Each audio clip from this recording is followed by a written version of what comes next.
Hello there. Today we're continuing our marvelous study in the Baptist heritage, and I'm so glad to be able to present this and hope that it will be helpful and useful in your understanding of the great successionist um, reality and history of the Lord's churches, even as He promised it in Matthew 28:20 and in Ephesians 3:21 and maybe other places as well. Well, today we're taking up part 20, and we are referencing this lesson as Baptist and Anabaptist in England. You may access the outline to this presentation in the website fishministry.net. You can go there, you can find videos, you can find these printed outlines that you can print off if you so desire to follow along. So let's think about Baptist and Anabaptist in England. This is during a time maybe that migration was already coming into force as whole churches sometimes were migrating to the New World, to America. Well, during the 2 centuries, 200 years, now, when you talk about history, say 200 years, such a brief time. No, think about this country. Where were we 200 years ago? Well, and now look where we are today. Give us a little better perspective about the passage of time. So during the 2 centuries following the Reformation from the Roman Church, Great Britain hosted a great deal of turmoil theologically and in church history. Attempts to sort it all out in detail can become very exhausting and frustrating too sometimes. But this period of time is really important. It's key to our following the succession of the Lord's churches, generally known as Anabaptist, from the time of the apostles to their presence in America, even today. So such mingling of activities as went on in England and various upstart lineages of churches and theological thought are in keeping with the darker mastermind of the Reformation. See, the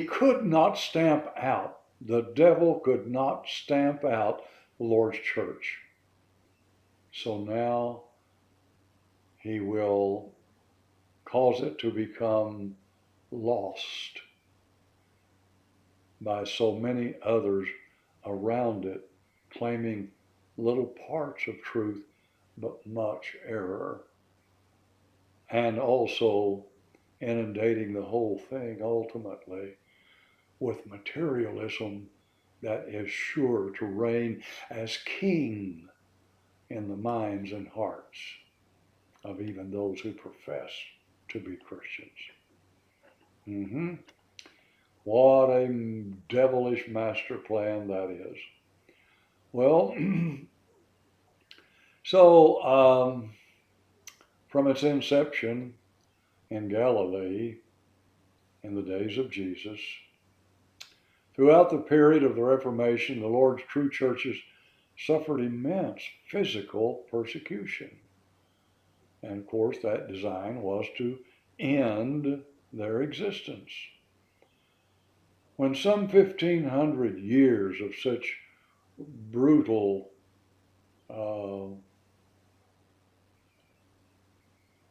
persecution,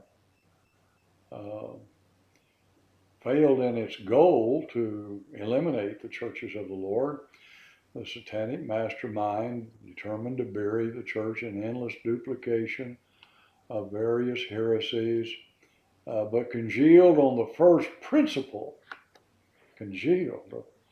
Hang in there, think about this. Congealed on the first principles that Jesus is the Son of God. You say, well, I don't know why the devil would say that. Well, look in the Word. Thou believest there is one God? Thou doest well. James tells us. The devils also believe and tremble. Yeah. Well, okay.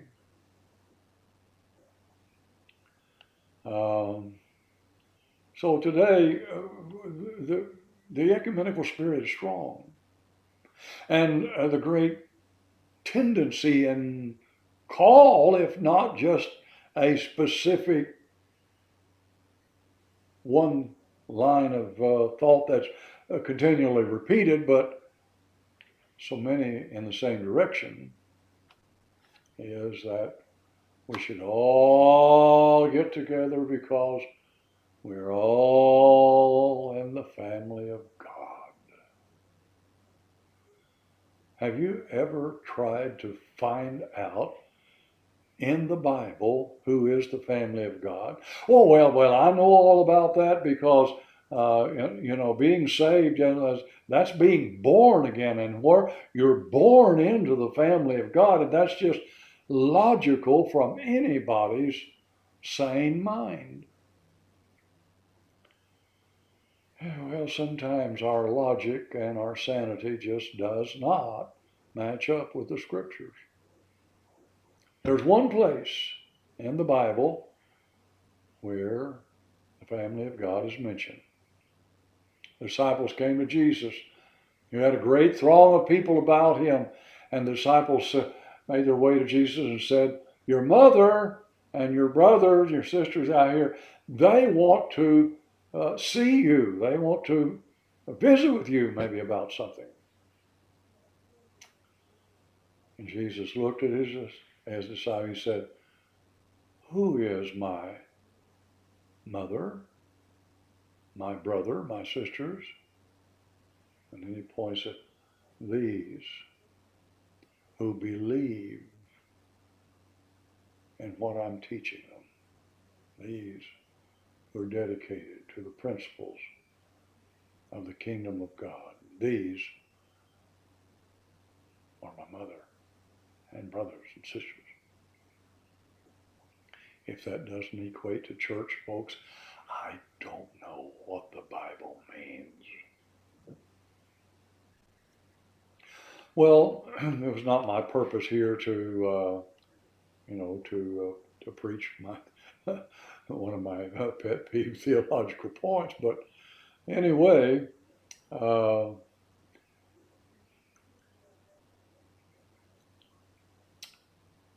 we do have a great problem in our churches today with Protestant theology that's built around universal church. Mm-hmm. Most Baptists would get red in the face and say, no, we're not universal church people, not visible, not invisible. But then whenever they explain what the scriptures mean, they make the application. That puts them in that category. Well, okay, so here's something that's a great, great problem. And it was a problem in England, it's a problem in America, it's a problem wherever the Lord's churches are. But it must never, ever be forgotten, folks, that Satan is a master counterfeiter. And remember, his name is Apollyon, destroyer. He lives to destroy. So what was happening then in England? Let's see if we can't find our way back to the main theme of what we're accomplishing here, or trying to accomplish. What was happening in England 1535 to 1700? Well, of course, the Roman churches had become Anglican churches of England, Episcopal by our American understanding. And this was done by the edict of King Henry VIII, yeah. No church doctrines were immediately changed by the severance of the English Catholic churches from Rome, other than just this, incorporating the universal invisible church doctrine. The Pope of Rome was replaced in England by the Archbishop of Canterbury, and the corruption that was rife in the priesthood of the Roman Catholic Church that was a launching pin to the Protestant Reformation continued. Nothing was done to stamp it out. And so it was rife. That corruption led John and Charles Wesley to begin prayer meetings in several towns, and those grew into, the Methodist Church. Well, British civil activities toward Anabaptists before the 17th century is of particular note to us. One criticism of successionists, that's what I am. I am a church successionist in my thoughts and presentation, in my theology. And one criticism is successionists do not use original sources to support their views. Oh, that's very interesting. The existent British civil records go back prior to the 16th century, and these are known as the Calendar of State Civil Records, and they're official records of the various kings and queens who reigned in England. These records are held in the British National Archives to this day. Records written shortly before King Henry VIII separated from Rome expressed concern regarding dissenters in England who were identified as Anabaptist. Anabaptists were plentiful in the 17th century England. Henry had published by royal authority 10 articles in 1536 denouncing heretics, directed more specifically at Anabaptists. The error of the Anabaptists regarding the baptism of children is singled out for special reprobation. In 1538, Henry had appointed a commission that began an inquisition resulting in the burning of 4 Dutch Anabaptists at Paul's Cross in England and 2 at Smithfield in England. Did King Henry VIII understand enough theology to know who these Anabaptists really were? Well, to that question, the answer most certainly is yes, he did. He did not consider Anabaptists as a minor threat to the religious life of England, but a major one, Read about it in The Successionism View of Baptist History by James R. Duval, page 5 of that book. So a list of persecutions and upstart groups obscure to a large degree the pathway of the ancient Anabaptists whose earliest presence in England is not recorded just exactly when they did come in there, but it's believed to be in times of great antiquity. We hear a lot, especially from more liberal lines of theologians today, about the John Smith distortion of history. That's what I call it. It's what it is. John Smith, S-M-Y-T-H, emerged from the Mennonites of Holland in 1609. Smith, in England, worked with a small group of believers, that is, who were a member of the Church of England, but all of them fled to Holland to escape persecution now for what they believed and had been teaching. It's reported that Smith, like the later in America Roger Williams, baptized himself and then others, rejecting the Anabaptists of his day. So many modern historians trace modern day Baptist churches back to Smith and the particular Baptist of England. Those were the Calvinistic theological Baptist churches. We do not and have not ever claimed them in our lineage. Well, what then was happening among the Anabaptists themselves? Well, they suffered a tremendous slaughter in Europe in 1655. It was so great it shocked the conscience of secular world leaders. Oliver Cromwell of England sent envoys to help those poor people if possible. Read about it in G.H. Orchard's book, page 291. These Anabaptists suffered horribly again in 1686. So bad was it that it prompted them to leave the valleys of the Alps. Got to get out. Got to be some place where we will not be slaughtered. So many left the valleys of the Alps in hope of safety and sympathy among the reformers. And then those who didn't get out were forcibly removed. They cleaned the valleys. Well, they sought refuge in European countries, including England. But many began to join the immigration to the new land, held the promise of freedom, America. Several hundred people were relocated then. Now get this is very important.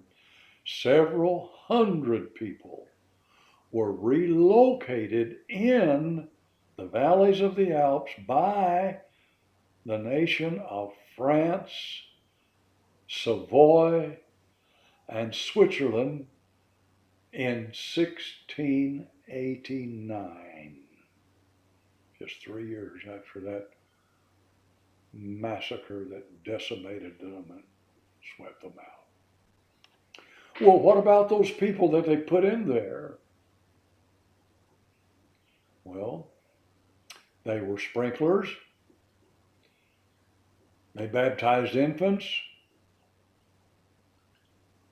They were not in any sense Anabaptist people, but they took that name, according to G.H. Orchard, page 293, and other historians as well. Well, the devil just never stops in seeking to persecute, hide, obscure, inundate with materialism all of the things that will be necessary to abolish the church of the Lord Jesus Christ. I'm going to tell you something. It'll be here when he comes again. You can take it to the bank. And so, somewhere in that period of time, there came a tendency to drop Anna from Baptist. I think it surfaced first in England, but it certainly would continue in America. And so we don't have people today calling themselves Anabaptists, but that's what we are. But we simply are referenced as Baptist. Well, okay, so from Newport, Rhode Island in 1638 to the present time, Baptists were, have been, and continue to be greatly blessed by the hand of God. They follow the ancient pattern of the Patarines, the Novatians, the Montanists, the Waldenses, the Donatists, the Paulicians, the Albigenses, the Huguenots, and so many others. They flourished, these people flourished in the evangelical fervor that they brought with them wherever they were under even the slightest degree of freedom. So from Europe, from England, from Ireland, from Wales, here they came, the persecuted ones.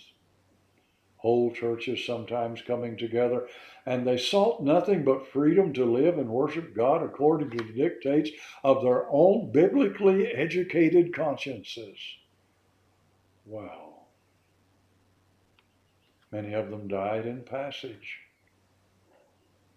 Others succumbed to various diseases, even those that are commonly treated today that took their lives back then. Their full-time occupation, survival. Stay alive in a new, raw, undeveloped, scarce, resourceful land. Baptists have filled this nation in number with significant contributions because theirs was and is a missionary zeal. They formed local associations for mutual fellowship in the gospel, and there were just quite a number of them way back in the 1700s. There was not, nor had there ever been, any superstructure of churches. No, no. Baptists have consistently rejected that. Jesus forbade it himself, Luke 18:16. And then he said, those who would be great among you, let them be your servant, Matthew 23:11. So Baptists have often died to prevent superstructure, any kind of lordship over a New Testament church whose only Lord is named Jesus the Christ, and to him and him alone do they owe allegiance. The history of baptism in America is even more tangled than it was in England, but we'll look at that somewhat as we get into another study of our great Baptist heritage. I hope you enjoy this synopsis of the ages. See you in another study.